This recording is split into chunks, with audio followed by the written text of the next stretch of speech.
ஏதாவது ஒரு சர்வாதிகார தேசத்தை எடுத்துட்டு வந்துட்டு பாருங்க, அங்கே கூட தான் பத்திரிகையாளர் சொன்னீங்க. நான் சர்வாதிகார தேசத்தை சொல்ல, ஜனநாயகம் சொல்றீங்களே, எந்த ஜனநாயக நாட்டிலே பத்திரிகையாளர்களை சந்திக்காமல் இருக்கிறாங்களா? எந்த நாட்டிலேயாவது ஒரு முதலாளி 2 லட்சம் கோடி சொத்து வச்சிருந்தவர் 2 வருஷத்துல 20 லட்சம் கோடி சொத்துக்கு அதிபர் ஆகிறாரு. இந்த 18 லட்சம் கோடி எங்கிருந்து வந்து விசாரிங்கன்னு சொல்லி அத்தனை மக்கள் இயக்கங்கள் போராடுறாங்க. கட்சிகளை விட்டுருங்க, எதிர்கட்சிகளை விட்டுருங்க, சிவில் சொசைட்டி ஆர்கனைசேஷன்ஸ் போராடுறாங்க.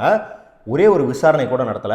ஆனா சித்திக் காப்பான் அப்படிங்கிற பத்திரிகையாளர் இடியினால விசாரிக்கப்படுறாரு, உப்பா சட்டத்தில் கைது செய்யப்படுறாரு. ஏன் அவர் ஒரு தலித் சிறுமி பாலியல் வன்புணர்வு செய்து கொல்லப்பட்டதை விசாரிக்க போனாருன்னா கைது செய்யப்படுறாரு.